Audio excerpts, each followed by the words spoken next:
Bonjour et bienvenue à ce bulletin de nouvelles de Télécœur du 22 juin. Mon nom est Marie-André Dupéré et il me fait un grand plaisir d'animer cette émission.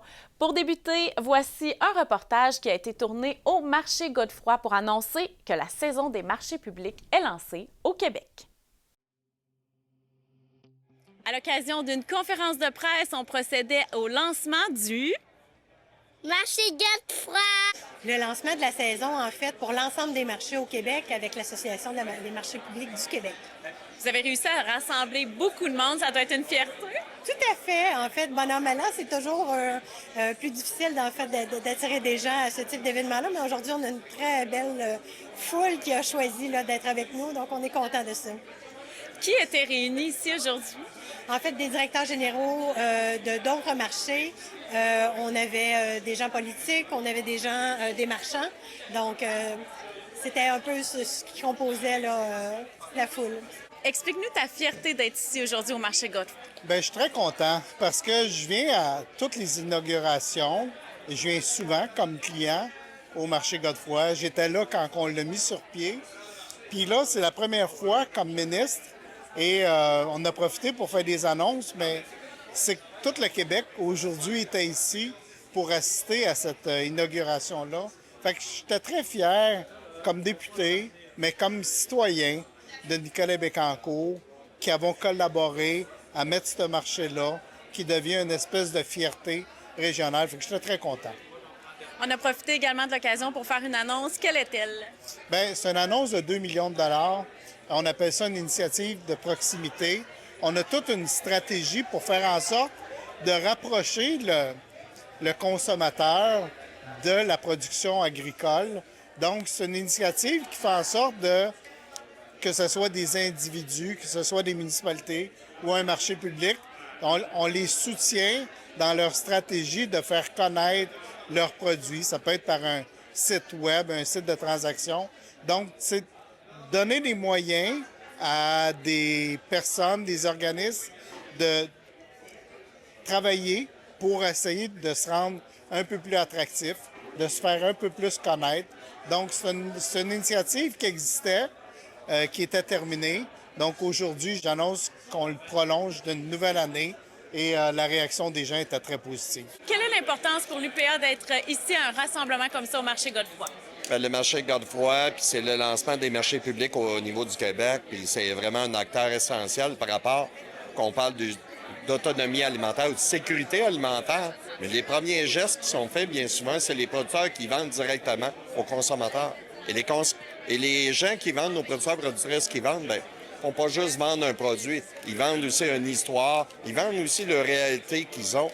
Et en même temps, bien, on sait que de faire un geste d'achat directement local comme ça permet, entre autres, d'investir au niveau de chacune de nos localités et ruralités. Alors donc, des marchés publics, que ce soit ici, Godefroy, qui a une longue expérience, entre autres, qui a une reconnaissance, c'est d'autant plus intéressant de voir ça, tous les artisans qui ont en travers de ça pour créer cette ambiance-là de marché public. Le marché Godefroy, c'est un joyau depuis déjà 32 ans. C'est un lieu de rassemblement pour des gens de Bécancour, mais des gens de l'extérieur également là, pour venir s'approvisionner, chercher des bons produits de la ferme. C'est une façon aussi de valoriser nos producteurs agricoles sur le territoire de la ville de Bécancour. Donc, c'est tout naturel que je sois ici, comme j'y suis régulièrement la fin de semaine. Justement, tu étais au marché Godefroy la semaine passée lors de l'ouverture officielle. Oui, j'y étais. Puis le gros défi quand on vient au marché Godefroy, c'est de faire des choix parce qu'il y a tellement de bons choix. Là, donc, on essaie d'encourager à chaque semaine différents producteurs. Les marchés publics du Québec, c'est le temps d'y revenir.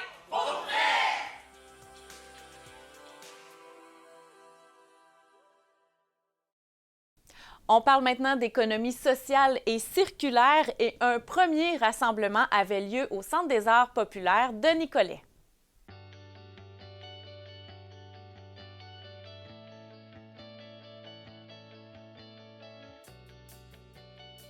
Le 21 mai 2026, au Centre des arts populaires de Nicolet avait lieu le premier rassemblement du réseau des entreprises d'économie sociale et circulaire du Québec.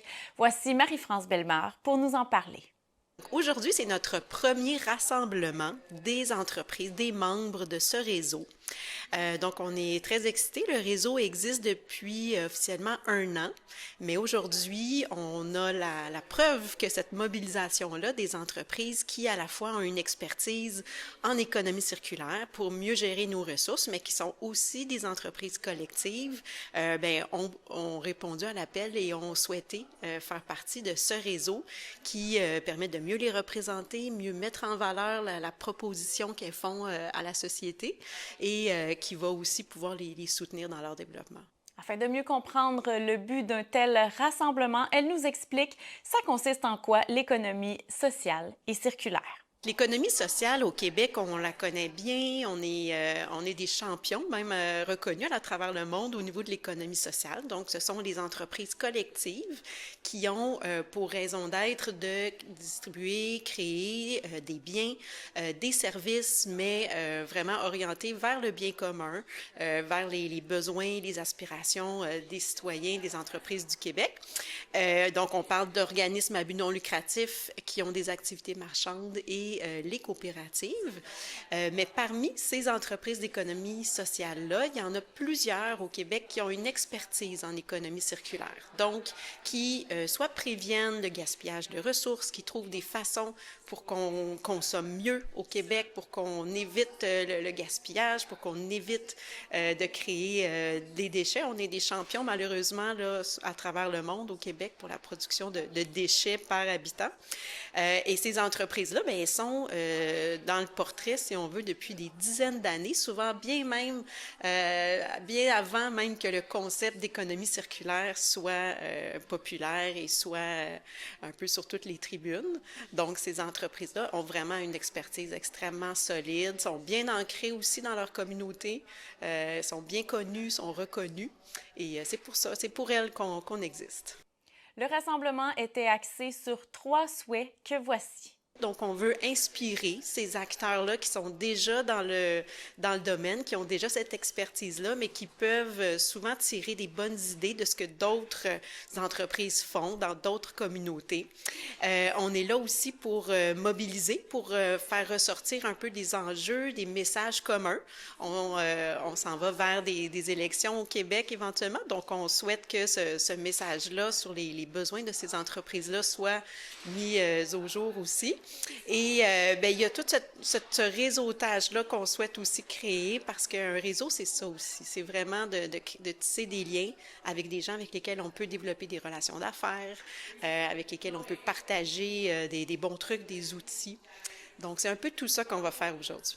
Le ministre des Finances prenait part au rassemblement et bien sûr, on avait un message à passer à celui-ci. Je pense que dans un premier temps, on veut le sensibiliser ou lui faire découvrir cette richesse-là qu'on a au cœur de nos régions, à travers tout le Québec.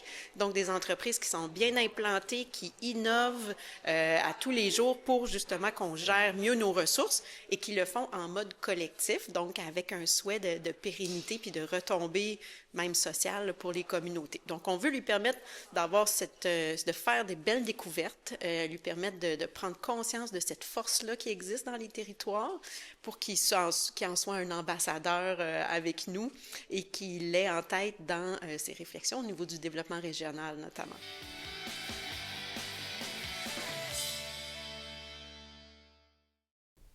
Une nouvelle directrice générale est à la tête de la ville de Nicolet et voici mon entretien avec celle-ci.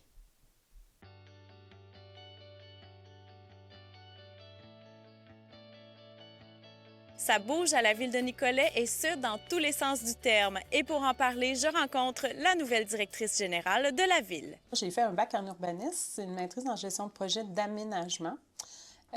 Pourquoi l'urbanisme? Quand j'avais lu le programme, je cherchais un peu ce que je voulais faire à l'université, puis quand j'avais lu le programme, je trouvais ça super intéressant, puis de comprendre les villes, le droit, tu sais, il y avait plein de sujets, l'histoire, la géographie qui m'intéressaient. Je me suis retrouvée à faire le bac. Puis, en sortant du bac, en fait, j'ai travaillé plus en transport, planification des transports. J'ai été même travailler sur la Côte-Nord au ministère des Transports. Je suis revenue à Montréal parce que j'ai fait mon bac à Montréal, ma maîtrise aussi. Fait que je suis revenue à Montréal, travailler pour l'Association québécoise du transport et des routes, en fait, qui est genre d'organisation parapublique par rapport au ministère des Transports de l'époque. Puis, j'ai travaillé dans une firme privée aussi. J'ai travaillé chez Ultramar aussi en gestion de projet, dans le domaine industriel. Puis, la Ville de Québec m'a appelée pour faire un projet de sécurité routière. Puis, je suis rentrée à la Ville de Québec un peu par hasard. Puis, de fil en aiguille, j'ai passé comme 13 ans à la Ville de Québec. J'ai été directrice du développement durable pendant une dizaine d'années. Après, j'ai décidé de me lancer plus dans le fond, je voulais avoir une expérience régionale, puis tester un peu mes compétences là, que j'avais cumulées à la Ville de Québec depuis 13 ans. Donc, je me suis retrouvée aux Îles-de-la-Madeleine comme directrice générale. Là, c'est vraiment plus un mandat au niveau de la gestion. Puis après presque 2 ans, en fait, je suis revenue ici dans le coin, puis bon, pour des raisons familiales, entre autres. Puis j'ai fait un petit mandat dans la Mauricie. Puis quand j'ai vu le poste à Nicolet, j'ai appliqué sur le poste parce que vraiment, ça joignait toute mon expertise en développement durable, au niveau de l'environnement, tout ça, puis mes compétences en gestion. C'est un petit peu le poste de rêve, en fait. Fait que quand j'ai appliqué ici, je voulais vraiment avoir le poste à Nicolet. Fait que j'ai choisi Nicolet pour travailler. Puis, ça fait déjà presque 2 mois, mais je suis très heureuse d'être ici parmi cette belle équipe. Pourquoi Nicolet? Parce que oui, le poste, mais la ville aussi, j'imagine. Bien, en fait, Nicolet, c'est une belle ville. Moi, j'ai grandi sur le bord du fleuve, donc ça m'interpelle aussi. C'est une ville qui est très centrale, puis il y a un plan stratégique sur la transition socio-écologique, puis moi, ça m'a beaucoup interpellée. Ça fait partie de mes valeurs, mais aussi de mes croyances. Je pense que les villes, on a un rôle à jouer important au niveau des gouvernements de proximité. C'est nous qui sommes en contact avec les citoyens, donc c'est nous qui avons un pouvoir de réalisation des projets. Puis, ayant travaillé en développement durable à la Ville de Québec, en fait, j'avais travaillé sur le plan climat, entre autres, mais vision de l'arbre, l'agriculture urbaine, la biodiversité, tout ça. Puis, écoutez, ça a été des super années pour moi. Donc, le plan de transition ici, ça me parlait beaucoup parce que j'y crois vraiment que un plan stratégique comme ça va amener une ville comme Nicolet puis plusieurs autres villes plus loin. Puis aussi la rencontre avec les élus qui sont très convaincus, déterminés, tout ça. Donc, c'est plusieurs facteurs qui ont fait en sorte là, que moi, vraiment, après mon entrevue, je leur ai dit, moi, j'ai le goût de travailler avec vous autres. Donc, ils m'ont convaincue. Puis, déjà, j'étais quand même avec un parti pris en m'en venant ici. Puis, c'est une belle région parce que c'est une région aussi qui est près du fleuve. Il y a toute la région de biosphère aussi, du lac Saint-Pierre, tout ça. Fait qu'il y a un fort potentiel, dans le fond, à réaliser les choses. Donc, il y a aussi même les Bois-Francs là, qui sont quand même assez proactifs là, en termes de développement durable. Donc, on dirait que c'est un terreau fertile, là, sans vouloir faire de jeu de mots avec tout le territoire agricole ici, pour vraiment développer des choses, faire grandir, puis faire de beaux projets là, innovants. Je lui ai demandé quels sont les projets en cours à la ville. Comme n'importe quelle ville, on a des défis là, au quotidien là, qui sont plus opérationnels. Mais comme plusieurs villes au Québec, avec les nouvelles OGAT, on est avec la MRC dans le schéma d'aménagement, mais sur notre plan d'urbanisme. Il y a des projets de développement présentement. On a quand même des projets ici surprise un peu sur le long de la rivière. Là, il y a quand même une route là, qui est en alternance, tout ça. Fait qu'on travaille beaucoup à regarder là, tout le côté résilient puis le côté futur aussi de ces enjeux-là, de glissement de terrain et autres. On travaille sur des enjeux de développement économique, mais bien sûr des développements économiques là, qui vont tenir compte là, de notre capacité aussi à développer. Puis, on travaille aussi sur plusieurs beaux projets, en fait, qui sont en lien avec le plan stratégique. On a le Bureau de la transition, en fait, qui a été créé là, il y a peut-être 3 ans, là, lorsque le plan a été lancé, tout ça. Donc, on est en train là, de construire sur le Bureau de la transition. Dans la presse, vous avez sûrement vu le corridor écologique aussi. Donc, il y a des belles choses qui veulent pousser. La forêt nourricière aussi, qui a été plantée l'année passée. On travaille sur une politique avec les organismes. Il y a eu des focus group cette semaine. Donc, on travaille vraiment avec le milieu aussi, là, à mobiliser, concerter, puis travailler en communauté, dans le fond, avec le milieu. Donc, on ne chôme pas, on est vraiment... c'est pas routinier comme travail, le job de DG, puis c'est pas routinier de travailler dans une ville. Donc, c'est ça que j'aime beaucoup, moi, pour ma part. Nicolet, c'est une petite grande ville aussi. Puis, ce qui est intéressant aussi, c'est le dynamisme de notre mairesse, là. Donc, elle est première vice-présidente de l'UMQ. Donc, tu sais, on est quand même très aussi au fait des enjeux des villes, puis on les vit nous-mêmes, là. Donc, on en parle beaucoup, là, le défi des infrastructures, le coût des infrastructures. Il faut regarder d'autres façons, éventuellement, de financer nos infrastructures. Ça sera un sujet chaud, l'écofiscalité, le financement des infrastructures. Donc, c'est quand même parmi les défis futurs qu'on aura à faire face comme ville, là, comme toutes les villes du Québec, mais notamment chez nous, c'est important, en fait, pour notre développement, de maintenir nos infrastructures en bonne santé, puis de s'assurer, en fait, que les citoyens payent pour ce qu'ils ont, puis qu'ils peuvent aussi avoir un coût-bénéfice intéressant. Donc, ça fait partie des enjeux des municipalités en 2026.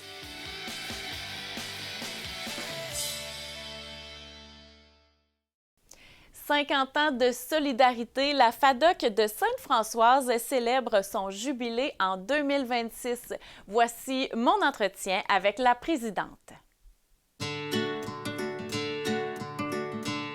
La FADOC de Sainte-Françoise fête cette année, en 2026, ses 50 ans. Voici mon entretien avec sa présidente pour en parler. Qu'est-ce qu'on retient de ces 50 années-là?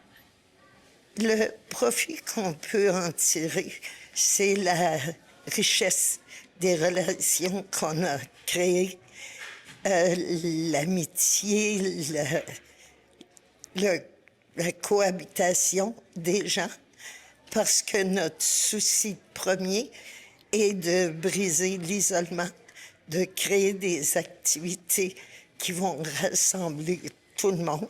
On a un paquet de jeux qu'on offre. Et on a une grille horaire assez chargée.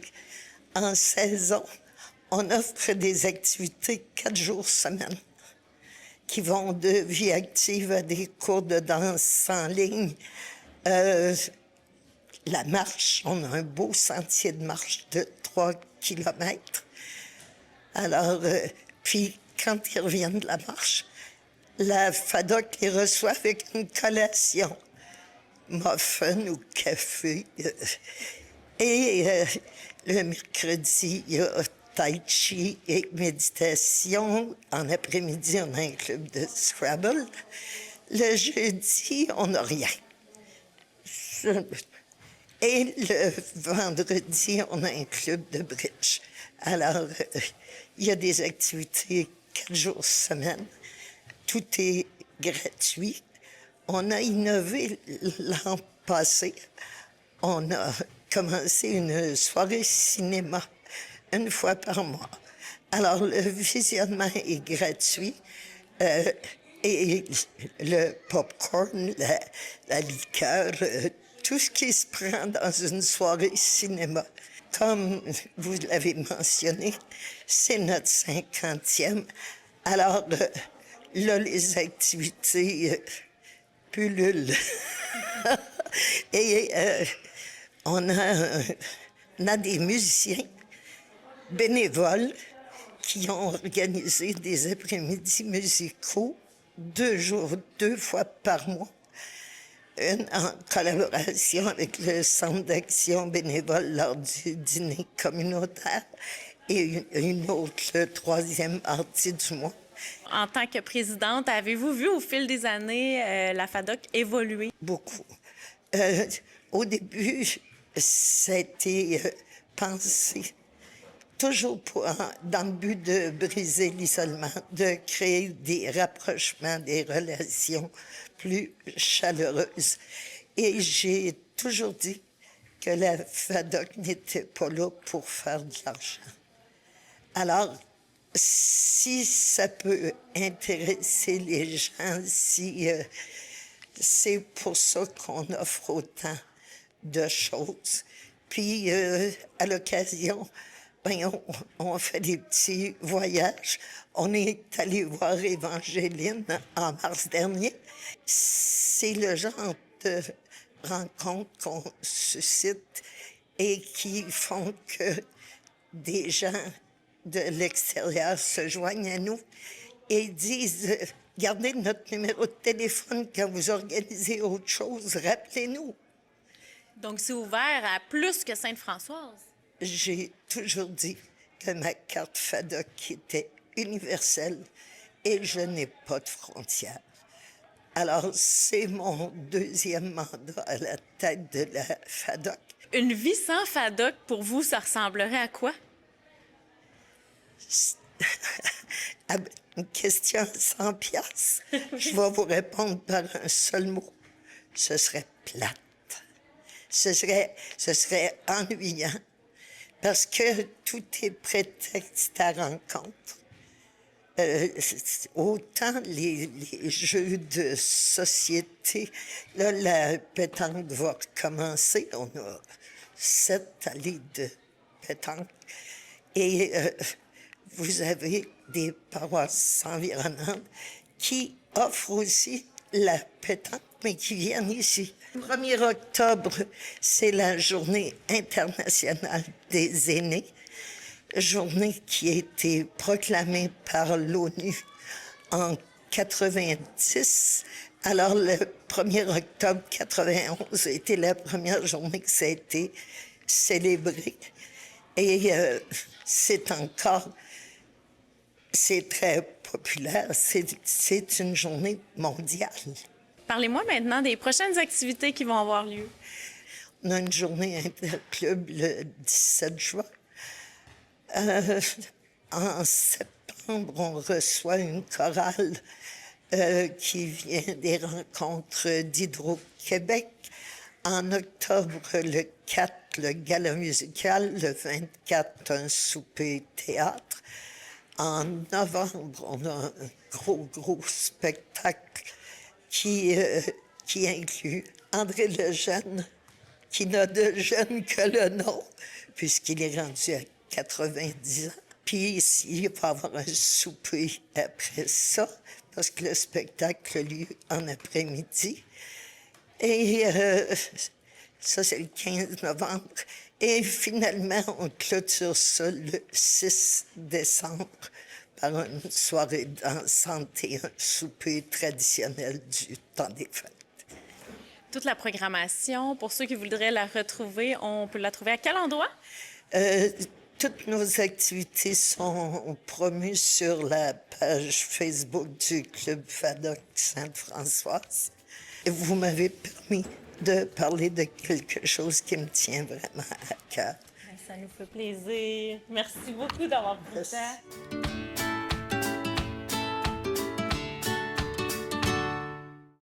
Le club de patinage artistique Les Perséides était éblouissant sur la glace à Saint-Léonard-d'Aston. Voici mes entrevues à ce sujet.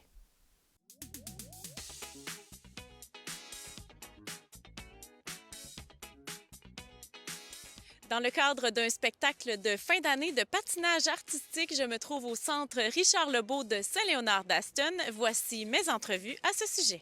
Patinage Les Perséides, on est dans une espèce de renouveau, là. On a un nouveau nom. Ça s'est appelé longtemps le Club de patinage artistique de Drummondville, avec un plateau à Saint-Léonard-d'Aston. Ça a été ça pendant plusieurs années. Et puis, dernièrement, on a comme un peu renouvelé le conseil d'administration, puis on a voulu se donner une espèce de nouvel élan en ayant un nouveau nom, puis en changeant un peu les façons de faire. Qu'est-ce qui vous passionne dans votre rôle de président? À la base, je suis un parent de patineurs. Mes 3 enfants font du patinage artistique ici. Et puis, je trouvais que c'était vraiment important de m'impliquer là, dans le club parce que, un peu en région un peu plus rurale, c'est sûr que quand on veut des activités, bien, faut un peu se les faire soi-même. Faut vraiment y participer si on veut qu'il y ait quelque chose qui se passe. Puis moi, je trouvais ça important. Puis, justement, de voir mes enfants qui... tu sais, c'est vraiment difficile le patinage artistique. Hein? Ça demande beaucoup de technique, beaucoup de répétition.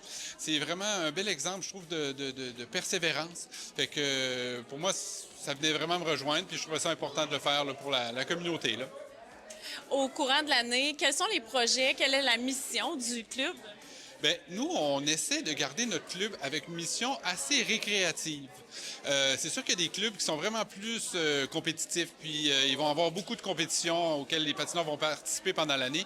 Nous, ils participent à 2, 3 compétitions maximum pour la plupart. Puis dans l'ambiance aussi, puis dans le coaching, on essaie d'instaurer quelque chose qui est vraiment accessible puis qui se fait d'une façon vraiment dans le plaisir vraiment beaucoup. Autant avec nos patineurs artistiques que pour nos plus jeunes, vraiment un apprentissage par le jeu. On trouve que c'est vraiment important. Puis que, tu sais, pour nos patineurs, venir le mercredi soir, par exemple, c'est pratiquer son patin, oui, mais c'est être avec ses amis, c'est de créer des liens. Fait que ça, cet aspect-là, on trouve ça important, puis on veut vraiment pousser ça au maximum chez nous. Est-ce qu'il y a d'autres événements, mis à part le spectacle de fin d'année ici au club? Bien, on organise des fois des patins libres un peu spéciales, là, une séance de patinage libre où est-ce qu'on met de la musique, où est-ce qu'on offre un peu des collations, puis une espèce d'animation. Là, à Noël, on a fait un spécial Noël, on avait le Père Noël sur la glace, puis avec les lutins, fait que genre de petites activités comme ça. Mais le spectacle, c'est vraiment le clou de notre année. Là. Pour les patineurs, pour le club, c'est vraiment là où est-ce qu'on met beaucoup d'efforts, beaucoup d'énergie. Puis ça paraît. Là, d'année en année, je pense qu'on s'améliore puis on fait des choses de mieux en mieux. Là. Ça implique beaucoup de temps, ça c'est sûr, beaucoup de patience avec les patineurs, mais beaucoup de plaisir surtout. Une préparation sur 6 semaines qui se passe plutôt bien avec différents groupes, différents niveaux, mais ça se passe très bien. Oui. Combien de personnes seront sur la glace aujourd'hui? On a environ 25 patineurs plus avancés, puis on a une quarantaine, je pense, petits patineurs là, qui débutent cette année. Là. Qu'est-ce qui vous passionne dans le patinage artistique et qu'est-ce que ça apporte aux jeunes, vous pensez?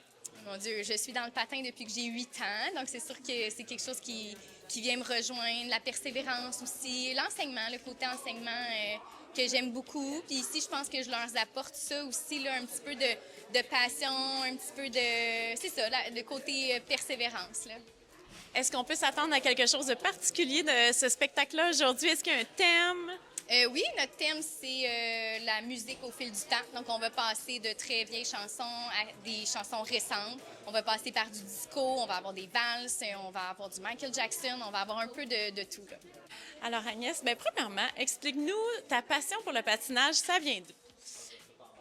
J'ai commencé depuis que je suis très jeune. Puis, au début, j'avais pas vraiment un intérêt pour ça. C'était à chaque fois que j'allais à mes cours, c'était un peu comme...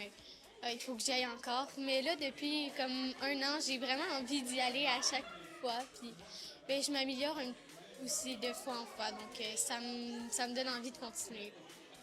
Est-ce que tu dirais que tu t'es fait de belles amitiés au patinage? Oui. Oui. Il y a beaucoup de personnes que j'ai rencontrées ici. Est-ce que ça demande beaucoup de préparation, un spectacle comme ça? Qu'est-ce que ça implique pour toi? Bon, il y a beaucoup de changements de déguisement entre les numéros. Puis, on a quand même commencé, ça fait longtemps, les pratiques. Ouais. Maintenant que tu dis que tu aimes ça, le patin, qu'est-ce que tu aimes le plus du patinage artistique? J'aime ça faire mes solos. J'aime les entraîneurs. Puis, j'aime ça réussir mes sauts. You got all inside of you.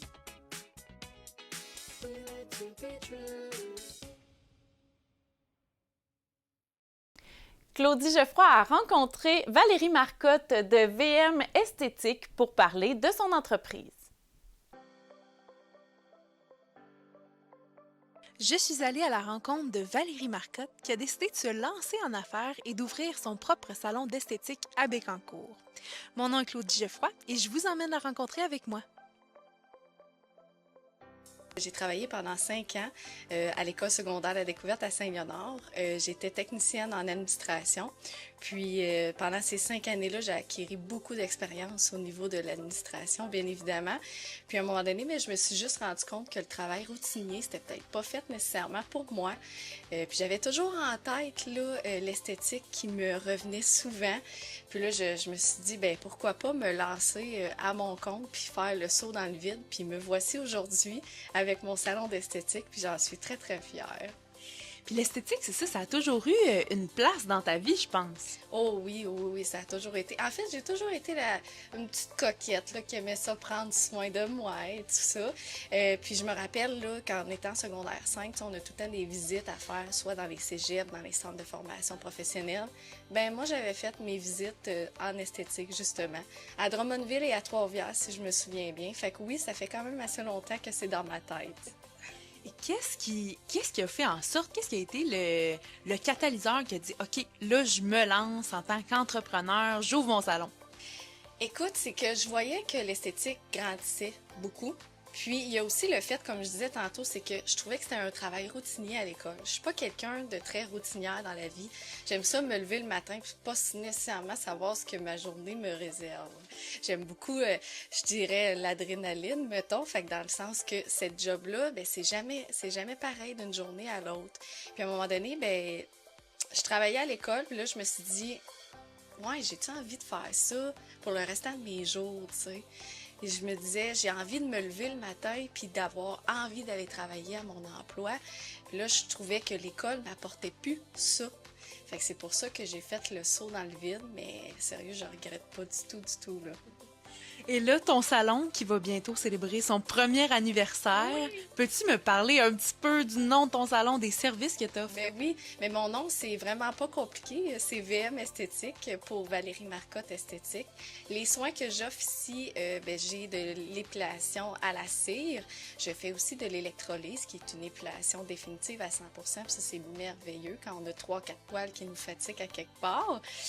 Ensuite, je fais manicure, pédicure. J'offre des soins du visage, qui est un soin de détente. Puis Vagaji, ça permet vraiment de t'en aller dans un deuxième monde là, de relaxation complètement. Puis je fais aussi des lash lifts, donc c'est des rehaussements de cils naturels, qui c'est complètement vegan. Et là, derrière toi, je vois justement que tu collabores avec une compagnie. C'est des produits que tu utilises autant dans tes soins, qui sont aussi en vente pour les clients? Exactement. C'est des soins professionnels, c'est des soins qui viennent de l'Italie. Donc, c'est des soins qui sont faits à base de produits naturels et d'huiles essentielles.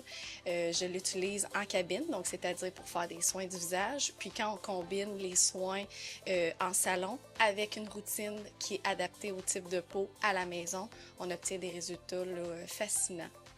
Tu t'adaptes dans ton nouveau mode de vie d'entrepreneur. Comment tu trouves ça de vivre cette nouvelle réalité-là? J'adore ça. Pour vrai, là, être ma propre boss, faire mon horaire moi-même, puis connecter avec mes clientes, connaître plein de nouvelles personnes. Mes clientes, c'est ce qui fait en sorte que VM Esthétique, ça grossit, tu sais. Fait que j'ai un profond respect envers elles ou envers eux, parce que je peux avoir des hommes. Ça m'arrive. Un an, c'est beaucoup de choses à penser, OK? Se lancer en affaires, ça prend du temps, mais je pense que c'est la plus belle expérience que tu peux faire dans la vie parce que tu te choisis. Et de un, moi, c'est ça que je ressens. Puis, se lancer en affaires, écoute, je saurais pas quoi dire d'autre pour vrai là-dessus, là. C'est la plus belle décision que j'ai pu prendre. Qu'est-ce que tu dirais que la petite Valérie qui te voit aujourd'hui évoluer dans ce que t'aimes, d'avoir choisi ta passion, qu'est-ce que tu penses qu'elle te dirait? Je pense que la petite Valérie, elle serait vraiment fière parce que la petite Valérie de il y a quelques années n'aurait pas eu nécessairement le guts de faire ce que j'ai fait aujourd'hui. Il y a un an en fait, mais elle serait vraiment fière d'elle. Puis j'encourage vraiment toutes les gens qui ont des projets ou des rêves, d'y croire parce qu'un jour, ça peut réellement se réaliser. Puis c'est beau quand tu réussis à atteindre ton objectif, vraiment. Et Valérie, si on souhaite te suivre, autant pour voir, c'est ça, les différents services que tu offres ou même prendre rendez-vous avec toi, où est-ce qu'on peut te rejoindre? Dans le fond, on peut me rejoindre via ma page Facebook VM Esthétique, via ma page Instagram VM Esthétique aussi, ou on peut tout simplement me contacter par mon numéro de téléphone.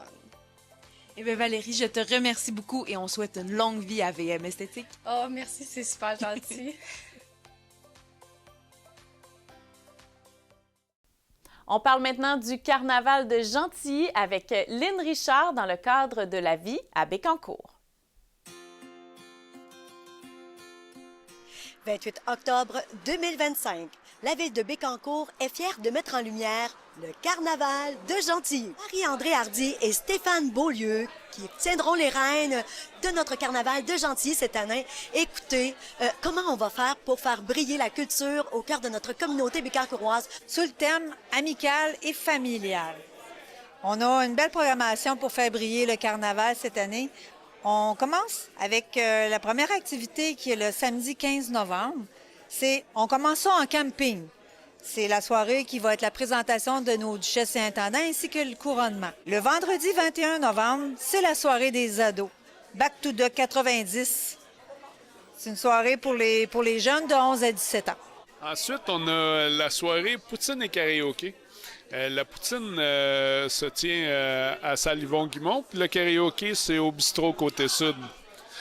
Samedi 29 novembre, Gentilly en blues. Très grande soirée, des grands noms comme Steve Strongman. 7 décembre, le bingo, avec une somme de 1 000 à gagner. Tout le mois de décembre, au Moulin-Michel, c'est menu tout fait. On a les marchés de Noël et il y a quelques activités. Ensuite, samedi le 6 décembre, nos ambassadeurs, nos intendants et nos duchesses, le bonhomme et nous-mêmes, on va aller faire la tournée des résidences pour aînés. On va leur chanter des petites chansons de Noël. Samedi 13 décembre, c'est le Noël des tout-petits. Ça va être le Noël 100% Ohana. C'est sur le thème de Lilo et Stitch. Retour le 10 janvier, soirée un gars, une fille. Ça, c'est notre bien cuit. C'est là qu'on va se faire toaster. Le samedi 17 janvier, on a Yeehaw! C'est gentil, country! Ensuite, le samedi 24 janvier, c'est le fameux rallye automobile Pogne pas le champ. Le champ, c'est C-H-A-N-T. Et la dernière soirée, et non la moindre, c'est samedi le 14 février, c'est le Bye Bye 57e, avec le fameux tirage du 10 000, le dévoilement du bonhomme. Ça va être aussi le tirage des billets des duchesses et intendants. Et c'est là qu'on va savoir ce sera qui la prochaine présidence, c'était qui était dans le bonhomme. Cette année, on a quelque chose de nouveau avec le site Internet? Oui, on a fait une refonte du site Internet. Alors, ce serait intéressant d'aller le visiter. Là. Les gens vont pouvoir, à partir du site Internet, aussi réserver leurs billets en ligne. Il est vraiment beau. Allez le voir. J'aime ça, comment il est fait. Là. Est-ce qu'il est plus facilitant? Bien, moi, en tout cas, je le trouve plus facile, oui. Plus facile, puis ça se peut même qu'il y ait des billets qui vont se faire tirer durant l'année pour des activités. Moi, qu'est-ce qui vous a animé d'accepter, en fait, la présidence? Parce que on doit mentionner que c'est pas arrivé souvent qu'on a eu un couple pour la présidence. On s'est fait tordre un bras. Non. Non, mais l'année passée, j'étais intendant pour le 56e. Puis la présidente du 56e bien, a décidé de venir nous voir, puis là, elle nous a demandé. Ça a duré 1 heure et demie de temps, nous, à essayer de nous avoir, puis finalement, une année, on a dit oui. Valérie m'avait approché un peu. Je me doutais qu'elle s'en venait nous poser la question. Puis je m'étais dit que si elle demandait à moi, je lui aurais proposé de le faire avec Steph. Fait que j'étais contente, j'étais comme surprise puis vraiment contente qu'elle nous le propose aux deux. C'était vraiment la meilleure affaire. Le carnaval, qu'est-ce qu'on essaie de faire? C'est d'aller toucher les jeunes de tous les âges. Hein? On a des activités pour les tout-petits, puis on a des activités pour les personnes plus âgées, même les gens en résidence qu'on va aller voir à Noël. Puis c'est ça un peu l'idée, c'est d'essayer de faire plaisir puis d'amuser tout le monde, là, tous et chacun. Nos partenaires, on en a beaucoup, mais on les remercie tous. Et, sans eux, il n'y aurait pas beaucoup d'activités. C'est eux qui investissent les sous, puis ils sont fiers de nous en donner, puis ils participent beaucoup. Fait que... Oui, ce soir, c'est nos partenaires majeurs qui étaient ici. On les remercie parce que si vous venez au carnaval, vous allez voir quand même, c'est d'envergure. Et c'est sûr que ça coûte des sous, ça coûte de l'argent pour faire qu'est-ce qu'on fait. Mais on a nos partenaires, mais on a aussi nos bénévoles, parce que sans eux, il n'y aurait rien, là. C'est des gens qui sont là depuis... Il y a des gens, ça fait des années qui sont dans le carnaval. Il y a des gens qui passent, qui repartent. Mais tu sais, à Gentilly, si on fait le tour de la population, là, il y a beaucoup de gens qui ont déjà touché de près ou de loin au carnaval. Écoutez, on vous souhaite un beau carnaval, une belle 57e édition. Que le plaisir soit vraiment au rendez-vous. Merci beaucoup. Merci. On invite tout le monde. Alors là, on a l'équipe de feu, on a les ambassadeurs avec nous. Comment ça va se passer cette année à la 57e édition? Bien, pour la 57e, on est prêt à tout casser, battre des records de participation, puis on a bien hâte de vous y voir pour le 57e. Lucie Allard, mairesse de Bécancour. C'est toujours un bonheur et une fierté pour la ville de Bécancour de voir le lancement du carnaval. C'est une grande saison d'activités qui est lancée, qui est débutée. Un grand merci spécial au couple présidentiel de Marie-André Hardy et Stéphane Beaulieu. Je pense qu'encore une fois, on va avoir une super belle édition. Une édition qui coïncide également avec la fin des festivités du 60e pour la ville. Donc, ça fait partie de la magie de Bécancour, le carnaval. Ça fait partie de notre ADN. Bon carnaval, tout le monde. Profitez des activités.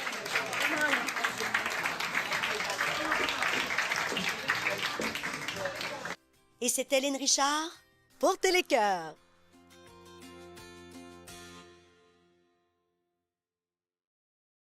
Dans le cadre de la vie à Bécancour, Lynn Richard nous fait un portrait d'artiste.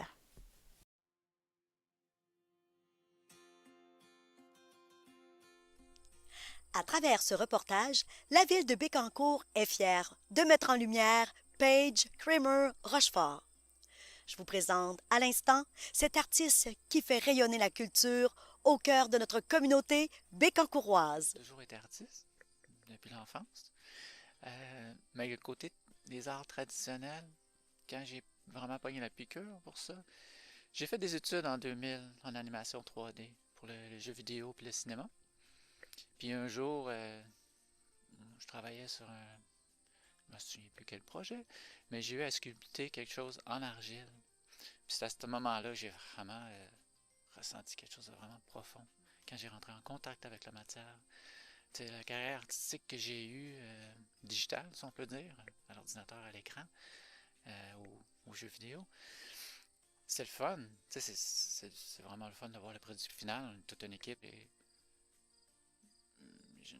vraiment partout. C'est viscéral. Là, Peux-tu me parler avec les matériaux que tu travailles? Ça serait moins long de dire avec quoi je travaille pas, non? Majoritairement, ça va être l'argile. Ensuite, que je vais mouler avec le silicone ou la fibre de verre par-dessus. Ce qui va devenir un bronze. Je coule pas le bronze, mais je fais toute la préparation, les processus avant et après. Parce qu'il faut quand même nettoyer les soudures une fois qu'on a le bronze. Mon travail, c'est vraiment beaucoup la sculpture. Parce que je travaille parfois en collaboration avec d'autres artistes. C'est drôle parce que j'ai arrêté ma carrière en digital avec l'animation 3D il y a longtemps pour aller vers les arts traditionnels. Puis c'est aujourd'hui que je trouve l'art digital revient parce que je travaille avec d'autres artistes pour modéliser leurs maquettes puis imprimer leurs maquettes en 3D parce que quand on a souvent à faire des présentations pour qu'ils puissent présenter le visuel pour, mettons, l'intégration à l'architecture. Ils ont besoin de maquettes, fait que je le modélise, je l'imprime, les autres vont inclure ça dans leur maquette de présentation. Et tu fais des projets d'art pour des lieux? Il y a l'art public, oui, j'adore l'art public. Cette année, j'ai fait avec Culture Trois-Rivières, Bobo le clown, ça a été un peu médiatisé. Oui. Cette année ici, je l'ai faite en bois, avec une structure, une armature en métal à l'intérieur, qui rend la chose très, très, très solide, presque indestructible. À cause de l'année passée, j'ai fait une sculpture en carton. C'est une autre matière. J'ai fait une structure intérieure en bois pour donner une solidité, une sécurité aussi. Puis ensuite, je l'ai recouvert de boîtes d'Amazon pour faire un gros cochon d'à peu près 8 pieds de long pour l'installation publique dans un parc. Mais celle-là a été vandalisée. Donc cette année, Culture Trois-Rivières m'ont donné l'opportunité de répondre à ça, avoir une communication, un échange avec le public, peut-être avec les personnes ou la personne qui a vandalisé l'œuvre. Tu as des projets, mais comment ça fonctionne? Comment tu es sollicité? Il y a deux choses. Souvent, il y a des appels de dossiers. En tant qu'artiste, on regarde de temps en temps. Il faut vérifier notre horaire. Si ça rentre, ça fait partie aussi de la gestion d'artistes, parce que la création, c'est à peu près 50% de notre travail. Le reste, c'est beaucoup de gestion. De l'autre côté, moi, souvent, je vais aller vers les gens. Si j'ai une idée, je passe devant une compagnie, puis je suis comme, il me semble que je verrais telle affaire, puis il y a plusieurs façons. T'sais. Alors, tu es une belle artiste audacieuse qui ose, en fait. En plus, tu reçois, mais en fait, tu as fait des demandes de bourse. Parle-moi de tes bourses que tu as reçues. Mes 2 premières, c'était avec le Conseil des arts canadiens. C'est ça. J'ai ma première bourse pour la recherche. Là, j'ai expérimenté avec différents matériaux, entre autres le mycelium. J'avais fait je suis allé voir une spécialiste, puis on a travaillé ensemble pour faire des sculptures. Le mycelium, c'est la racine, la base de tous les champignons. Le deuxième, c'est vraiment pour perfectionner. À ce moment-là, j'ai pu aller me perfectionner en soudure. Ça m'a énormément aidé. Il y a des enjeux aussi à travers tout ça. Est-ce que tu pourrais m'en parler? Je peux parler pour moi. C'est 50% du temps, la création. Je suis dans l'atelier puis je crée. Je passe pas mes journées là. L'autre moitié, c'est de la gestion. C'est la demande de préparation. Puis quand on a un projet en tête qu'on veut réaliser, ça demande de faire un schedule, une date de production, à quel moment il faut acheter nos matériaux, il faut calculer le coût de nos matériaux, quels matériaux on va les avoir, qui va nous les fournir. Il faut faire des tests d'environnement pour s'assurer que l'environnement est propre à recevoir l'œuvre. Des fois, il faut consulter des architectes, l'ingénieur, pour s'assurer que la structure ne va pas s'effondre. Il y a une sécurité publique, il faut penser aussi. Quand on conceptualise une œuvre, des fois, on ne peut pas toujours juste se laisser aller. Au début, oui, juste pour brasser les choses, mais il y a un point où il faut commencer à penser aussi à la sécurité du public. Qu'est-ce qui t'inspire, toi, Mme Page? Je fais partie de la communauté LGBTQ+, de la communauté queer. Puis souvent, ma direction va être un peu ça. Je veux essayer de faire ressentir les gens, peut-être, je veux faire un pont avec des expériences que différentes personnes peuvent vivre ou ne peuvent pas vivre. Peut-être arriver que l'autre personne puisse avoir une compréhension empathique. Dans votre atelier, j'ai vu une belle grosse souche de bois. Puis là, tu me disais tantôt, ouais, mais là, je commence à piger des choses dans la nature. Puis, dis-moi, est-ce que tu as déjà une idée de ce que tu vas faire avec cette belle souche-là? Non, j'ai aucune idée. Elle m'inspire, je regarde, ok, mais ça va venir. As-tu des projets là, présentement? Là, est-ce que tu caresses des projets là, qui sont déjà là, en branle? Oui, présentement, l'entente territoriale, Gris-Mauricie, Trans-Mauricie, Centre du Québec, il faut le dire. On a tellement l'habitude de dire Trans-Mauricie, je ne peux pas dire Trans-Mauricie, Centre du Québec. En tout cas, je l'ai raccourci. Edit. Oui, on est en appel pour trouver des personnes de la communauté LGBTQ pour le projet qui s'appelle Matière identitaire. Je vais choisir 11 personnes de différentes sphères et je veux faire leur portrait à partir de matières dans lesquelles eux s'identifient. C'est pas des portraits. Je veux un peu briser, pour faire un lien avec ce que je disais tout à l'heure, ou ce que je veux faire un pont avec l'être humain. Je veux pas faire un portrait figuratif. J'en ai fait beaucoup de ça. Mais je veux faire des portraits des gens par rapport à leur ressenti. Des items ou des couleurs, des matériaux à lesquels eux s'identifient. Qu'est-ce qui fait que c'est eux? Fait que je veux faire des portraits comme ça, 11. Pour que justement, si on ne fait pas partie de ces communautés-là, on arrive dans la galerie ou le centre culturel, on voit ça. C'est ce que je souhaite, c'est qu'une personne puisse s'identifier dans quelques items ou dans quelques personnes qu'il voit sans cette espèce d'extérieur là, sur lequel on met tout de suite le focus. Je veux montrer quelque chose d'autre. En 3 dimensions, en sculpture, ce qui est un peu plus difficile que je croyais que ça allait être. Avec la personne qui veut participer, il va y avoir un intervenant de Gris-Mauricie ou de Trans-Mauricie pour s'assurer que tout se fait en respect et que les gens se sentent en sécurité, un safe space. Puis je veux échanger, avoir un peu l'histoire, qu'est-ce qu'ils ont envie de partager, mais que ce soit exposé. Je vais avoir à côté de l'œuvre un peu les questions qui ont été posées et les réponses. Je te souhaite vraiment continuer de te réaliser à travers ta belle carrière artistique et on va suivre tes projets de près. Merci beaucoup, beaucoup, Mme Page. Et c'est Hélène Richard pour Télécœur.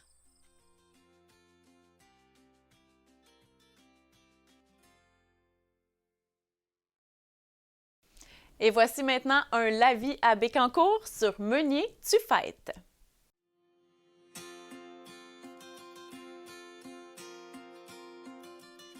À travers ce reportage, la ville de Bécancour est fière de mettre en lumière Meunier-Tuffaite. Ça se passe au Moulin Michel de Gentilly et pour nous en parler, Pascal Langlois. Meunier-Tuffaite, ça rime avec la magie du temps des fêtes. Ah, ben c'est certain. Il y a Père Noël qui vient tous les samedis après-midi nous visiter. Fait que déjà, ça fait la magie des fêtes au complet. L'illumination du moulin pendant tout le mois de décembre, là, ça aussi, ça crée quelque chose de spécial avec les décorations qui ont été créées là, dès avant l'Halloween. Hein? Nos bénévoles viennent avant l'Halloween décorer le moulin puis tout le marché. Puis cette année, en plus, on va avoir le sentier illuminé. Donc, il va y avoir de la lumière partout pendant tout le mois de décembre. Ça part quand? On commence le 6 décembre avec justement l'ouverture du marché, le sentier illuminé le soir qui va commencer cette journée-là. On a une exposition de crèche de Noël aussi qui va se faire à l'intérieur du moulin. Donc, tout part le 6 décembre jusqu'au 29. Puis là, il y en a pour tous les goûts, toutes les fins de semaine. Parle-moi un peu de l'historique, parce que ça fait un petit moment que c'est débuté. Mais oui, c'est notre 6e édition. On en est vraiment fiers. Puis on est un des rares marchés extérieurs dans la région. Donc, on peut profiter du site. On peut vraiment prendre l'air frais, profiter de la neige. Ça a commencé pendant la pandémie. On est notre 6e édition. Donc, pendant la pandémie, l'idée, c'était d'offrir un lieu extérieur, sécuritaire pour les exposants, pour les gens, les visiteurs, d'encourager l'achat local. C'est ce qu'on continue de faire. Puis dans l'époque économique qu'on vit, on est vraiment content de pouvoir continuer de le faire. Génial. Puis vous avez des collaborations aussi? On a entre autres un partenariat avec une artiste qui est Audrey Charon, qui va venir faire des cartes en sérigraphie gratuitement le 6 décembre de 11h à 13h. Donc, on peut venir justement là, imprimer nous-mêmes nos cartes de Noël avec elle, avec des illustrations qu'elle va avoir déjà préparées. Avec le Fonds culturel de la MRC de Bécancour et du ministère de la Culture, on a pu organiser 2 activités gratuites ou à très, très bas prix. Donc, la première, c'est le retour de la veillée trad en après-midi, une veillée trad en après-midi avec Ghislain Jutra le 7 décembre. On apprend vraiment avec Ghislain toutes les fêtes, toutes les danses traditionnelles. On est guidé pas à pas et il y a des danseurs un peu plus aguerris qui viennent et qui sont vraiment patients et adorables avec ceux qui sont en train de les apprendre. L'année dernière, on avait des petits poux de 2 ans là, qui faisaient la gigue avec tout le monde. C'était magnifique. Et on a aussi l'après-midi de conte avec Diane-Marie Racicot. Ça va être 10 $ par adulte, gratuit pour les enfants. Donc, encore là, très, très accessible. Là, on a des contes de tous les temps, là, des fêtes de l'ancien temps, de la région, de plus loin. Et elle va être accompagnée à la guitare en plus. Donc, ça va être un bel après-midi, un beau moment à vivre en famille. Merci tellement de faire briller cette culture au cœur de notre communauté bécancouroise. Et en fait, pour connaître la programmation, on peut aller... On va sur le moulinmichel.com et là, il y a d'autres spectacles dont je n'ai pas parlé. En plus, les Grands Hurleurs qui font un retour le 29 décembre. Ça va être une soirée à ne pas manquer aussi. Merci, Pascal Langlois. Tu es un pilier fort ici au Moulin Michel. Alors, on invite toutes les familles, en fait, toutes les personnes à venir faire sa petite tournée ici au Moulin Michel. 4 à 99 ans. Merci beaucoup. Bonne journée. Et c'est Hélène Richard pour Télécœur.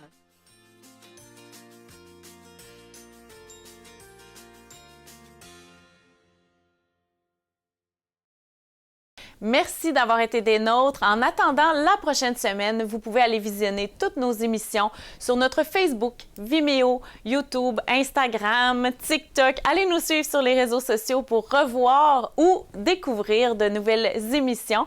Et en attendant, je vous souhaite une excellente semaine.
6h moins quart, le père s'en va. Ça fait 32 ans qu'il fait ça. Il est ben tanné de se faire mourir. Il a même plus l'espoir de s'en sortir. Chauffer un taxi, c'est pas une vie. Chauffer un truck, c'est pas une loc. Une chance que sa femme le comprend. L'artiste qui se tient caché en dedans. Oh, oh. 6h30, la mère se lève. Ça fait 32 ans qu'elle se crève à vouloir tenir sa maison. Elle en a perdu ses passions. Femme de ménage, c'est pas une vie. De l'esclavage, c'est pas une loc. Une chance que son mari comprend. L'artiste qui se tient caché en dedans. Oh, oh, lui dans son cœur, c'est un grand musicien, un artiste de talent, une sorte de Vigneault de Charlebois. Elle dans son cœur, c'est une grande comédienne, une artiste de scène, comme il ne s'en fait plus, comme on n'en voit plus. Oh, oh, oh.